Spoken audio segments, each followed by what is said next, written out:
Welcome to Culture Climates, presented by STC. Company culture is complex, like trying to track down Sasquatch. We're here to dive into the belly of the beast. Join us for first-hand stories from leaders, along with transformative ideas and insights impacting organizations and people. Ready to climb it? Let the journey begin. All right, well, welcome back to the Culture Climate Podcast. My name is Ryan Brentz, and today I'm super pumped to bring on a special guest, Ray Stith from Higher Echelon. Welcome, Ray. How's it going there, Ryan? Doing well. Long time that I've known this gentleman right beside me. Had the luxury to be his Army football teammate at the United States Military Academy at West Point, where I first met Ray, who was a couple years older and wiser. I don't know about that. Back when I was young and had hair on my head, you mean? Well, I totally looked up to Ray and also Dion Tarver, who's one of your best friends. You guys were role models to me. And so I knew Ray back from playing ball together. And then we both served in the Army together. And luckily enough, got to actually be a part of underneath your command, underneath your tutelage. Don't tell everybody else. Best XO I ever had. That's right. There. What's up, baby? Right here. Now, tag team, dynamic duo, Echo 144, Avengers. Exactly. So that was really special to stay connected with you in the Army. And now here we are, back now out of the Army, out of the service, and back in the DFW Metroplex. And so kind of coming full circle here on the show with someone like Ray, but really excited to talk to you today about culture and all different types of culture, all different types of organizational culture. And so we got to catch up over lunch just before this. And I just want to kick it off with like a loaded question, but an important one. Okay. And so what would you say, which organizational culture in your life has had the biggest impact and influence on you, if you had to pinpoint one? So yeah, that is a loaded question. That's a big one. I've been a part of a lot of different cultures, obviously from sports cultures to professional cultures. Pretty much any organization that you're a part of has its own culture. But I think when I think about on the professional level, prior to my current role, I worked at a company by the name of Stryker. Some people may have heard of it. Very, very large company. And culture for that organization is at the forefront. It is a very, very talked about subject. I would almost say it's like a marketing or recruiting factor where all of the employees and potential employees know about Stryker's culture. And so for me, that was probably, from a professional standpoint, one of the most impactful cultures I've ever been a part of. Very, very positive culture. But that is me as a professional knowing what culture is. When I look back and I think about over the course of my lifetime, I think that the biggest, most impactful culture I've ever been a part of was Army football. Right. Army football in itself has helped to shape the person I am. It's whether it be my leadership style, my work ethic, my belief in myself, it all stemmed from, playing with you and the boys back up at West Point. Yeah, I was really excited to talk football with somebody.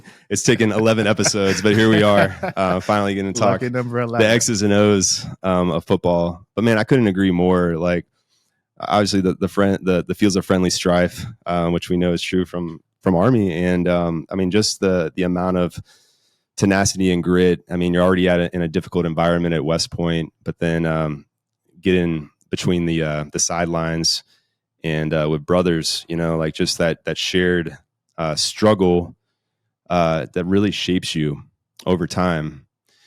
Something I want to dig into is just our experience at Army football, and we were talking about it during lunch. You talk about culture and just that shared level of going through a struggle. But can you kind of explain the difference between like you as an individual, a high performing player on the team, versus what we went through as the Army football team, where we didn't win so many games. Like, can you kind of go through that dichotomy for me? Absolutely. So, I don't know, Ryan, if you ever heard of the results pyramid. No, I haven't. And it's something that I have learned about. And then when I reflect, I realize, like, oh my gosh, like that's a real thing. And I think it goes perfectly to think about an individual versus an organizational culture, right? Yeah. And then the results pyramid, if you can imagine a pyramid right now, at the bottom of the results pyramid is experiences. And that is the foundation of building any sort of thing or achieving any sort of result. It's the experiences that you actually go through. Yeah. The next level would be beliefs, which are derived from your experiences. Above your beliefs are your actions, right? You do what you believe. Yep. And then last but not least, your actions dictate results. So when you think about Army football, right, and what we went through and what our peers went through and our teammates went through during that rough stretch, which we know the program is firing on all cylinders lately. Absolutely. It's a great program right now, but it wasn't so great when we were there. And I think it starts with those experiences, right? You take an Alabama, right? Yeah. When Nick Saban was at Alabama, his team experienced a lot of winning. I'm sure they worked very hard every day. I'm sure that, they grinded and they challenged each other and competed every single day.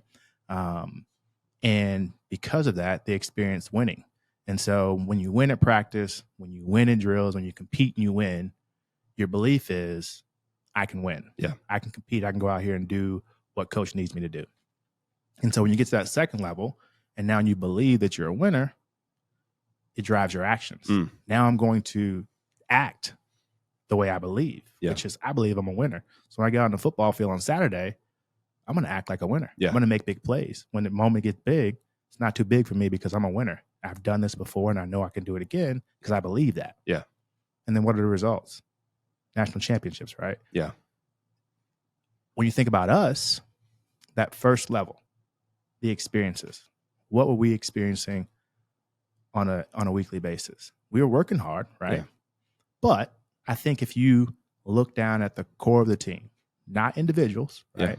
Because I know you're a confident person. I know you think you can win. You believe you can win, and you win in life, so you know you can win. I was the same way. But I think as a team, as a unit, as an organization, we hadn't won. We hadn't had those winning experiences. And so our belief wasn't where it needed to be. Yeah. And then when we played well and we got out there and the moment got big, we didn't have anything to fall back on because we didn't believe deep down that we were going to come out on top because we hadn't experienced it. Yeah. And the results were we lost. Yeah. Man, yeah, that's deep right there. And I don't know if we have time to really go all in on that. Yeah, I mean, there's a lot of thoughts that come to my mind right there. It's like, how do you develop these experiences where you're winning? Like, and I think about that from the football field, but I mean, however you want to relate that to where you are now, kind of in the business setting, because that is like the foundational level that you mentioned there is those experiences. Can you break that down a little bit? Like whatever you think applies that resonates to you the most. Yeah. And I think, it's to me, it's about first with you, right? It's about if you're a part of an organization, whether you are a leader of an organization or an individual. And by the way, like I believe that everyone in the organization has the ability to influence people, which is what leadership is all about. Yeah. It's not necessarily a title or your position as much as it is your influence on those around you. Right? Yeah. And so regardless of who you are, you have the ability to influence everybody around you. And so it starts with you. Yeah. So if I come out and I create an experience with you right now, this conversation, the experience we're having, and how I act, how we interact, we're going to walk out of here. And it may be just a small little piece of it, but this interaction is going to create an experience that's going to lead to a belief. It's either going to enhance the belief that you have of who I am right now, or it's going to take away from who you believe me to be because we have a relationship. Yeah. You think about that at work, every person that you interact with, you create an experience. And that experience is either building upon or creating a new belief for that person. So you think about the results pyramid from that way, and you think about building a culture and creating those winning experiences. It's not just in football terms on Saturdays or on Sundays at the pro level. It's really about the day-to-day experiences that you create that really make people believe a certain way, which drives their actions, whether it's towards you or towards your organization, which drives the results. And I talk about this thing because the more I realized what the results pyramid was, the more I realized how much it applies to life in general. Yeah. And so without even thinking about it, there's so many things that I do on a daily basis that are really about creating experiences for myself and or others, because I'm trying to get to an end result. And I know it starts at that bottom. Yeah. I think about like the compounding effect, like you're saying, it might be very small or incremental, but it really does add up over time, whether you're aware of it or not. Exactly. Ideally, we want to be aware of that so that we can be intentional about the experiences that we're creating for ourselves and for others to get us to where we want to be. Yep. But I think a lot of that is just first being aware, having that self-awareness. And so that's a key component. I'll tell you, I'll give you a quick example of how this goes on a larger level. And I'll go back to my days at Stryker. The current CEO, he started at Stryker around the same time that I did, and I'm not with them anymore. Was with that company for about 10 years. But around 2012 is when I started and he started in that same year. And that organization has had a lot of impactful leaders, a lot of impactful CEOs and presidents that have done great things for it. I mean, the company's been growing revenue and profit on an annual basis for who knows how long. So I won't speak to him as if he was the only successful leader in that organization. But one of the things that I took from him when I started, because he was the only person at that level that I ever worked for when I was in that organization, was he said straight up, like, Stryker was not a medical technology company, a medical device company, or whatever you want to call it. He says a sales company. And the company just happened to sell medical technology, but it was a sales company. Yeah. And where I worked, you could tell that by the way that people were rewarded, the way that people were recognized, the goals in which everybody in the organization had. And what it felt like was we were all there to ensure that the people who sold were successful. And the people who sold, the men and women who sold, were recognized at a high level. They were compensated at a high level. And if you were not a salesperson, but you did your job at a high level to ensure that they were successful, you were recognized and rewarded accordingly. And so ultimately, you start with that pyramid again. The experiences you got were, hey, if I work my butt off here and I'm able to do my job at a level that allows for products to be sold and delivered to customers at a high level, create great products, support our teams as HR professionals to ensure that we have the best people, who can go out and sell, and best people who are supporting those people, then I'm gonna be rewarded for that. I'm going to be recognized for that. I'm going to be promoted for that. And that was the end goal. And so you got those beliefs that when I work my butt off towards this end goal, I'm going to get what I want. So you acted in that way. And then ultimately you get a company that's blown out of the water. Prime example, when I started that organization in 2012, I remember having to do a little project, if you will, where we had to create this little notebook. We called it like a supervisor handbook. I was a supervisor back then. And we were trying to create this book where people could set themselves up for success as supervisors. And so we included all types of little stuff in there, little tips and things like that. But one of the things we talked about was the financials of the business. We talked about the P&L, because for a lot of supervisors, it's your first exposure to the P&L of the business. And then we also talked about the stock price, because it's a publicly traded company. When I started that organization, the stock price was in the low 40s in terms of $40, $45, let's say. Maybe it was at 50. I don't, but it was, in the tens, if you will. Yeah. You look at that stock today, it's $350 per share and growing. Wow. And so like that's results. Yeah. That's where a publicly traded company is. That's where they're judged. Sure. And then you have a culture of a bunch of high performing people who are all going and working towards one goal. And that's the result you get. And the crazy part about it is like, talk about high performing, the company's known for that, And so people who are not high performing, they say, high tide raises all ships. People who are high performing, they either do one or two things. They either raise their level of performance to be on par with everyone else, or they feel uncomfortable and they go find exactly. And so you talk about building a culture.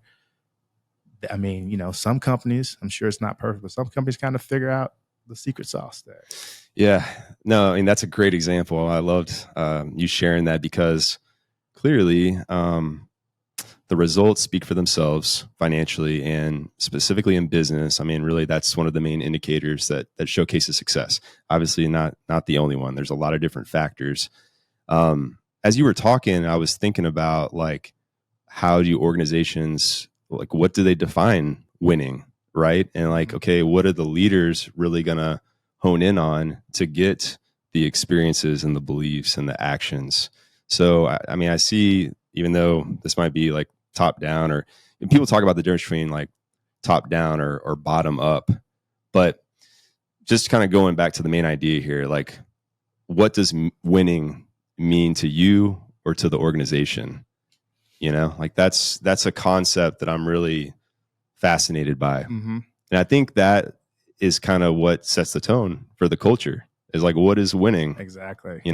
Exactly. Can you speak to that at all in any of your experiences? Yeah. So, once again, as you said, to me, defining your end goal, defining what winning is a very important part of creating any culture, right? And if you are going to be a successful organization, you have to have everybody rowing in the same direction, right? Yeah. You have to have an end goal. You have to have a point where you can say, hey, this is success for us. And then aligning your company's actions towards that. And so I think specifically, as you stated, most for-profit organizations, the end goal is making money. Yeah. But you can't make money in most instances without the proper people in place to do it. And those people have to be engaged. They have to like what they're doing. They have to enjoy their job. They have to want to work to meet those standards. So for me, as you talk about like what winning is for an organization, I think, in my opinion, it's kind of twofold. It's one, having a culture, if you will, of success, whatever that financial number, goal, target is. You have to have a culture where everyone understands what you're going for and everyone's rowing the boat in that direction. But on the flip side, you talk about work hard, play hard. You also have to have a culture that's known for taking care of their people. Yeah. And how do you take care of people? If I knew the answer to that perfectly, I'd be super rich right now, and I'd bottle it up and sell it. But you and I both know, when you work for a leader or for a group and you give your best effort, normally that's when you realize and you feel as if what you're doing is about more than just you. It's not just I'm not winning for me. I'm winning because I want to see my team successful, or people are relying on me, or I owe it to my teammates, my coworkers, my manager. You talk about families, right? Like, I wake up every day, probably similar to you. I don't come to work because I like working in HR. I mean, that's great that I get to impact people, but I come to work because I have a wife and two kids who I want to provide a good life for and be a good role model for, make happy. And so when I think about taking care of people, if you want to have a culture that's overall a winning culture, A, go make some money, go hit financial targets, but B, and just as important, if not more important, make people know that you care about them. Create an atmosphere, create those experiences where there's no doubt in anyone's mind, regardless of whether or not the decision goes in their favor or not, because there's times where, hey, you got to make decisions that aren't going to make everybody happy. Yeah. If people in your organization know that you care about them, then that decision will be looked at totally different than if they don't think you care about them. Yeah. My dad, is a longtime football coach. And so obviously he wanted to win. He wanted to win championships, and he did. But he would always talk to me and be like, Ryan, like, I just want, like, when the kids are with me, for that to be the best part of their day. Mm-hmm. Like, I want that to resonate with them and to be on the top of their mind. Like, man, I had a blast at football practice today, or like, I enjoyed myself. I enjoyed being there in that environment. And that's a culture, you know what I mean? Mm-hmm. And so, yeah, going back to like more of the corporate setting, I'm curious, just from your vantage point. Now you're a senior vice president of HR for this company. So can you talk, you've seen a lot of different things when it comes to personnel and different positions, I'm assuming. Can you talk about just that HR function, like how that role impacts the culture, and also just working with leadership, mm-hmm. like how that impacts culture? Yeah, for sure. And this is probably going to be an unpopular opinion. So all you HR folks out there, maybe you agree, maybe you won't. But I believe as an HR professional that culture, put it this way, I've seen a few organizations where they will take a culture, that this is their culture in their hand here, and you're the HR professional, you're the HR team. They hand it to you and say, hey, mm-hmm. fix my culture. To me, that is not the way it should be. That's for two reasons. Number one, as I talked about, experiences are created that help drive beliefs. So as an organization, as a leader, whether you are the president and owner of an organization, or whether you're a member of a team and you would be considered in a lower level position, it is the experiences that drive the culture. So HR can't drive culture. Yeah. HR, in my opinion, they can be the barometer. They can tell you how your culture's doing. They can use research and experience that they have to help give you ideas on ways to maybe improve culture. To me, HR is kind of like the scoreboard, if you will. Yeah. They're able to provide you with a picture of, hey, here's where we are. Let's talk about how we can fix it. But it's up to, in my opinion, the leaders to start to create experiences. And then when you do that, then you give all of your employees the leeway, the autonomy, almost like the confidence to now create experiences within their own teams. Think about it this way. If I walk into the door every day and you create, as a leader, a situation where I enjoy coming to work most days, not every day, because nothing's perfect. Yeah. But if I enjoy coming to the building every day, I'm going to be a pleasant person to be around. Yeah. If I'm a pleasant person to be around, the people that I interact with are going to have pleasant experiences with me. Yeah. Right. And now I, without even trying, am now creating experiences that are positive for my coworkers, which means, guess what? Maybe just a little bit, it'll make them feel a little more positive. And maybe that next interaction they have with a different coworker will be just a little bit more positive. Well, so on the flip side, if at the top, a experience has been created where I do not like coming into this building every day. I despise coming into this place. What type of interaction you think you're going to have with me? Yeah. You know what I mean? It's going to be ridiculous. And then that is now going to make you feel like, well, either Ray's a jerk, or maybe in some slight way, now all of a sudden you got a bad taste in your mouth, and that leads to your next interaction. And now across the board, we're creating this negative experience that's only going to lead to our beliefs and up the pyramid. So when you think about that, I think HR's role, once again, we are the barometers. We're the scoreboard. We have experiences that can help guide, direct people, mm-hmm. tell them, hey, here's some things we can do because here's where we currently stand. But as leaders and members of the team, the culture is everybody's. Yeah. It's everybody's to drive, but it starts at the top. Yeah. It starts at the top. Yeah, I love, like you said, raising the tide, right? Like that really makes sense to me. But this word of like agency is really standing out to me. Like as I dwell on that, like we all have the agency to lift up others around us, and it starts with us. You were talking about at lunch this idea called the ceiling of belief. Can you tell me a little bit more about that? Yeah. So I've had, through my adult time, whether it's in corporate settings or sports settings or just friends, people that I care about. I mean, I've had so many good leaders that have made an impact on me, and I had a leader who was the leader of the organization right before I left Stryker. His name was Chad Rohr, and he would always tell people that you, as an individual, are your ceiling of belief. And what that meant was, regardless of how good of a salesperson I might be, the guy that could, sell ice to a polar bear, right? Who knows, right? But at the end of the day, if I don't believe something, then at some point, the people that I'm selling to are going to see through me, and their belief is going to stop where mine stops. Yeah. They can never believe more than I do. And so with that being said, if I am really trying to, as we talked about that results pyramid, if I want to create beliefs and I want to share those with my coworkers, my team, my leaders, I've got to believe it. Yeah. But in order to believe it, what am I going through every day? What am I experiencing every day in my organization to be able to create my ceiling of belief to be as high as it can be? And then at that point, then I can actually sell it.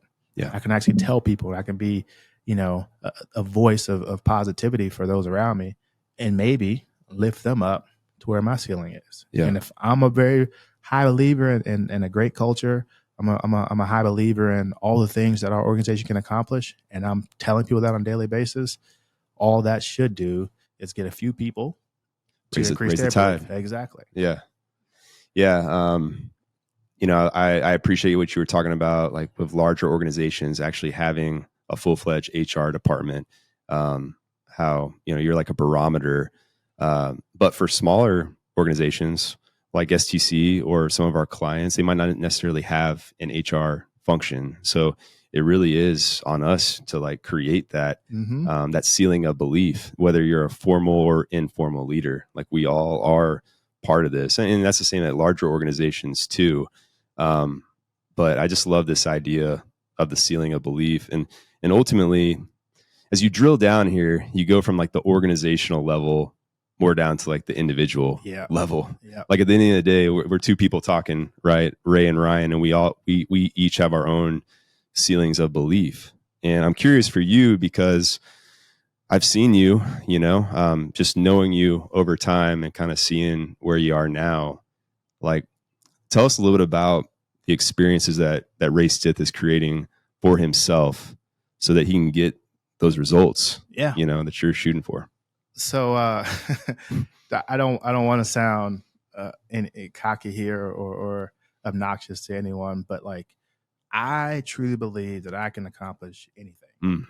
And there's every fiber in me believes that there's nothing out there that I can accomplish. The question for me becomes, am I willing to work hard enough to accomplish it? Right. That's my only question. It's never whether or not I can get it done. It's funny. I tell my son on a daily basis, I walk him to school most days. Some days we drive if we're running late or if it's bad weather, but we get to the door. I normally carry his little backpack. He's a 5-year-old kindergartner, right? And walking a half a mile, it's less than a half a mile, but walking to school is like taxing on him to carry his backpack, right? So I'll carry his little backpack for him and we'll walk there. And we get to the door and I will take the backpack off my back. I'll put it on his shoulders. He normally has a little hoodie on or something. So I'll like take the hood out and I'll look him in the face and I'll say, "What are you?" And he'll say, "I'm a leader." And I'll say, "What can you accomplish?" And he'll tell me, "Anything that I work hard enough for." And that's what I believe in my heart. And I've tried to instill that in my son.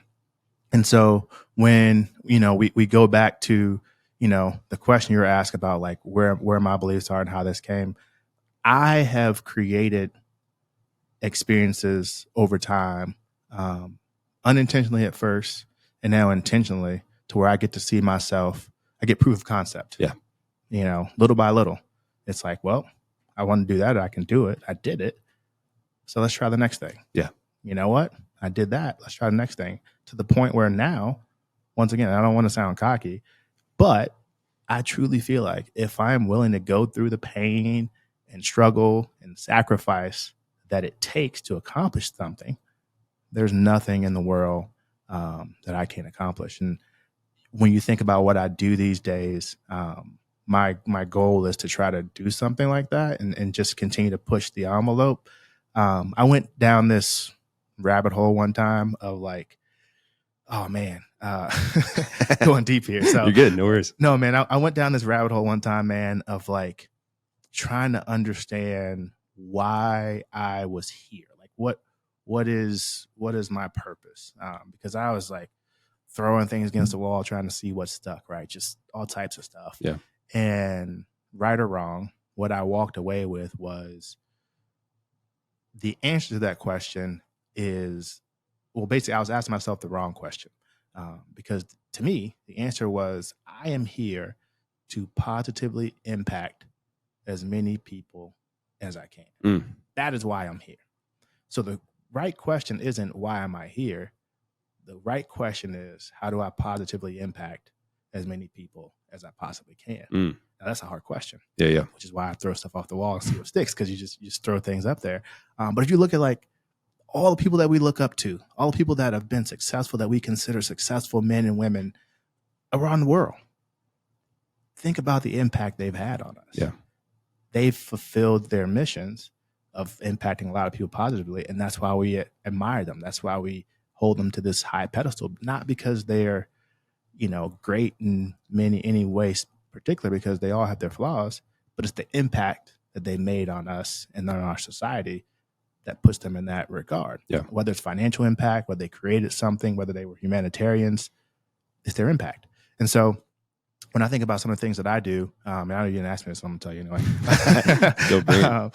I think about some of the things that I do, whether it be some of my social media, never miss a Monday, whether it be coaching kids, whether it be just trying to be a mentor to people that I work with, to people that I know. It's really about just that positive impact that I can make. And honestly, man, if I do nothing else, while I'm alive, it would be really, really good for me if I could have people just say like, man, that guy made a difference on me. Yeah. Like, whether I made a difference on them by helping them with their career, making their day better, teaching them about something, just being a good friend, good dad, good husband. Like, if they can say, man, that guy made a difference, and like, I think I've done what I've been here to do. Yeah, I mean, it sounds like you've clarified your mission statement for your life, and we know mission statements from the Army. They obviously provide direction, and it goes back to like, what does winning mean to you, or what does winning mean to your organization? And you got to know what that is, and then you start aligning yourself with it. A recent analogy that I heard, you talked about impact, and if you really, words have meanings, but it's often helpful to have like a metaphor or analogy. Someone was telling me about how impact is like you're playing pool, right? And you have the pool stick, and you get to see that white pool ball that you're going to hit at a certain angle and a certain trajectory, that if at a minuscule difference in the angle, that completely changes how you hit that ball to make impact with the next ball that will have its effect, whether it goes right, left, straight, wherever. And so you think about that. One, you just got to hit the ball, right? And hopefully you make contact, which a lot of times I don't. So, but like if you make contact, you just got to get out there, right? So you got to take action. But the more you take action, the more you start having that proof concept, and then you start really lasering in, and now you really know how you're going to hit that ball to have that type of impact that takes you in the right direction and ultimately helps raise the tide and raise that in your environment. Exactly. And I just love that idea and that analogy. It's to go deeper on your analogy. If you think about it, and you are playing pool, that first strike with the pool stick hitting that white ball, it's intended to hit another ball, right? And just like you said, the angle or trajectory that I hit that at, the speed, the spin changes what impact that makes. But think about what happens when you hit that ball square and it's in alignment with another ball. Now you just impacted 2 balls. Exponential. Or if you're breaking, the game, you're breaking the game open and you use the white ball to hit, the entire. I mean, now you've just impacted multiple balls at once. And so that's kind of, as I said, my goal is I want to be the guy who has a pool stick and I'm hitting, the ball and I'm trying to impact as many balls as I possibly can and put them in the direction that they want to go in, which and pool would be in the hole. Yeah. But, every shot I make, every shot I shoot, I'm trying to make sure that I impact as many balls as I possibly can, which ultimately the end goal is still going to be to get the ball in the hole. Yeah. But doing it while impacting more balls than just one. Yeah, well, what I love about you is you briefly mentioned never miss a Monday. I've been following that for a while now. and to your point, you have been, consistent Monday in, Monday out. And so I just really appreciate, the vulnerability, but really it's infectious, like your confidence. And it's like we talked about earlier, it's not you saying that you've got it all down pat. I mean, it's just a part of you are creating the experiences for yourself by doing what you just said, like doing your best to get it out to the world to impact other people. And in doing so, you're speaking to yourself, which is cyclical. It's almost like a self-fulfilling prophecy that as you do it, you're speaking life into yourself with your experiences, which impacts your beliefs, which impacts your actions that ultimately get you to where you want to go. Exactly. And so, I really appreciate what you're doing out there.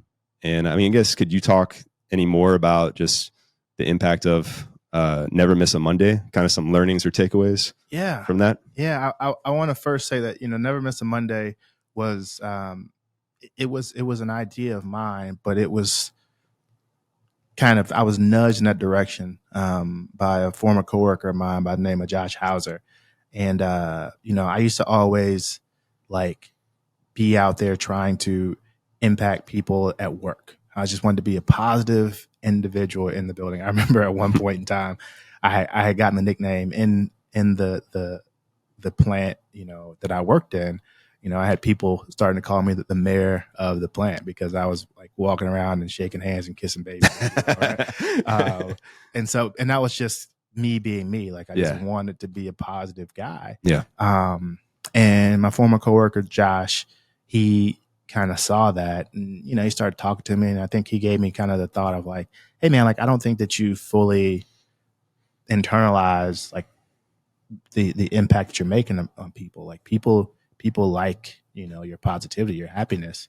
And I was I'm just kind of being me, man. And he's like, you should try to do that to more people. And I'm like, how? He's like, I don't know, try something. Right. And so that was, I kind of took that and thought about it a little bit and a little bit nervous here and there. And one day I kind of just took my phone and put it in front of my face and started talking. And man, I can't even tell you what I said on that first episode, man. But the thing about Never Miss a Monday for me is what you see is what you get. And like you said, it's not I am nowhere near, I don't have it all figured out, man. Most of the topics I talk about are me after a workout, whether it be a run or a lift. I listen to audiobooks, I listen to, motivational talks, and I'll take something that may resonate with me and sit with me. And I'm really, like you said, I'm really just talking to myself, right? I'm giving myself that pep talk I need to try to use that information I just got. But I say it in a way that is to the audience. But the reality is all those things I'm talking about are just me hearing something and being like, you know what? That is true. I needed to hear that. Right. Yeah. And so why don't I share that with someone else? Because one thing I do know is that I'm not that special, man. I'm just another guy. And so the reason why I try to put things out there for other people is because I'm not that special. I'm sure there's other people that are experiencing and thinking about the same things that I am because I'm not that special. Right. And so that's where that came from. And, you can't name something Never Miss a Monday and then like not be committed to it. Yeah, you're setting yourself up there. Yeah, exactly. So I might need to go change that name here shortly. But yeah, man, I enjoy it, and you know, you're thinking about just impacting people.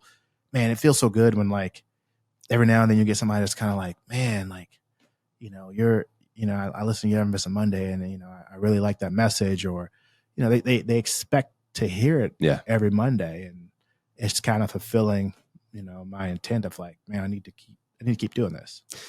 Yeah, another thing, I'm going to mention it because you know I want to spread the wealth of knowledge. You know, because what you're saying right now sounds like these Never Miss a Mondays are part of your reflection process. Mm-hmm.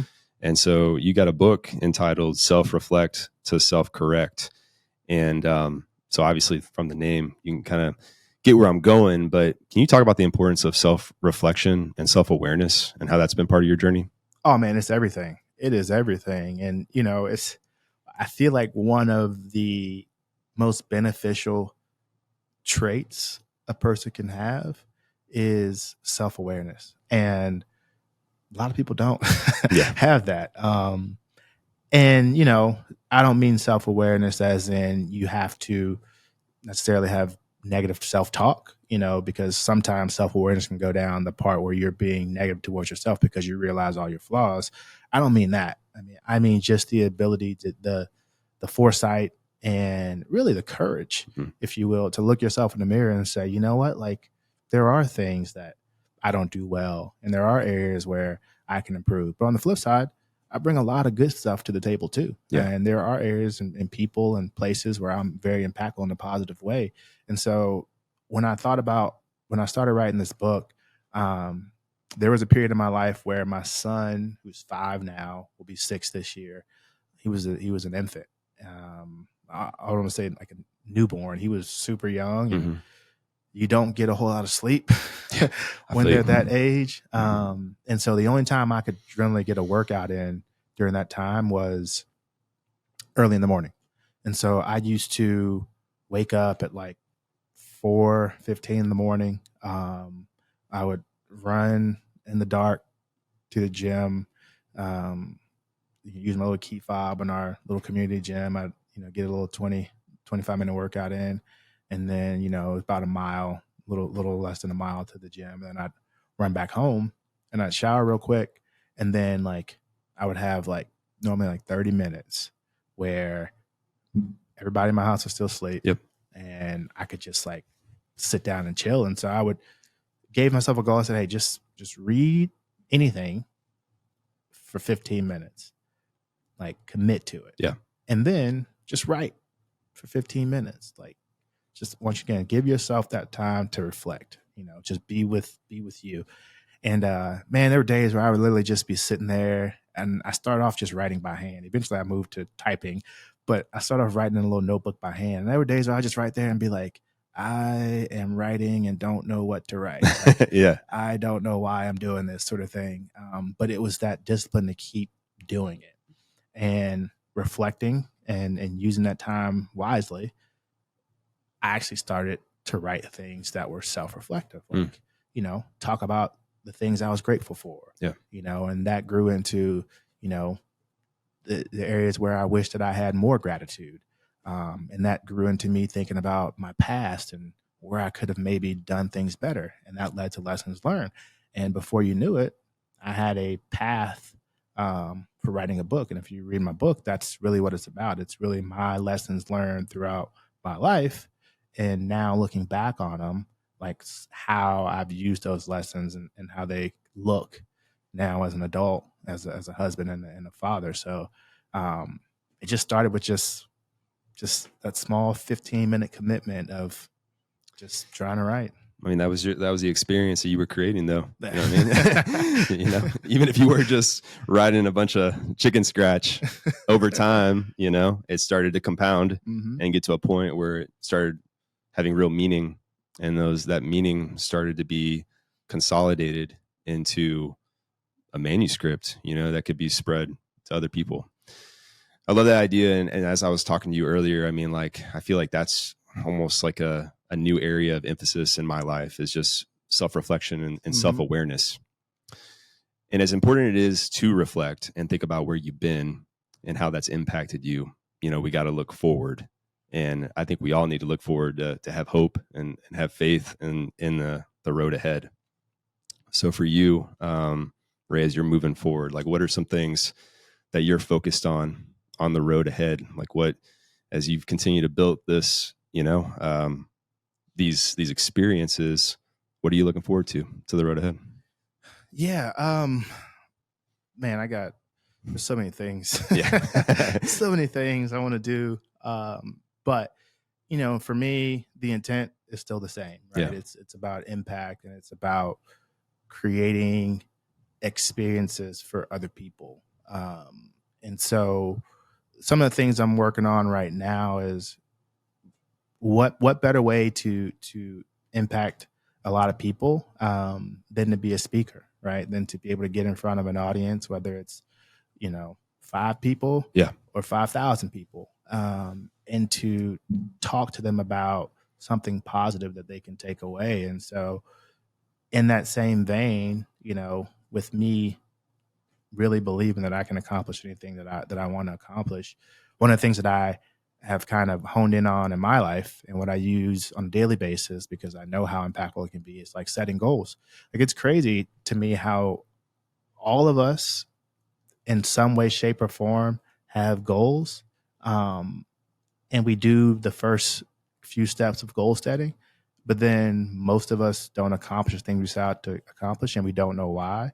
And it's really because we didn't follow through with the process. And so one of the things that I would love to speak about, one of my passions, is what is goal setting, and how do you set a proper goal? And then what are the results of that? And once again, I'm not a guru, right? I'm not this guy who's got it all figured out, but I'm vulnerable and I can tell you, hey, here's some times in my life where I made a mistake or something triggered in me from a bad situation, and it pushed me into this direction. And these are kind of where, hey, setting a goal and following through kind of made me into the person I am today. Here's where I've taken bad situations, use those to say, I'm never going to do that again, set a goal, follow through, and come out on the other side. And that's really what I want to speak to people about. I want to be able to create that sort of feeling in people of, you know what, like, just because it didn't work for you the first time doesn't mean that it's not meant for you. It may just mean that you just didn't take the right approach. So let's try something different and see if we can get to where you want to go. So that's what's on the horizon for me. Awesome. Things like that, goal setting course, speaking, that sort of thing. That's great. Yeah, the idea there that comes to mind is like, that seems like a very foundational exercise, goal setting. You hear it so often, especially if you've been part of multiple organizations, whether it's organizational goals or personal goals. That seems very foundational, and it seems almost simple, but it doesn't make it easy. Mm-hmm. You know what I mean? And that's like another kind of statement that's really stood out to me recently. Like, most of us know what we need to do to be successful. It's just a matter of following through on it.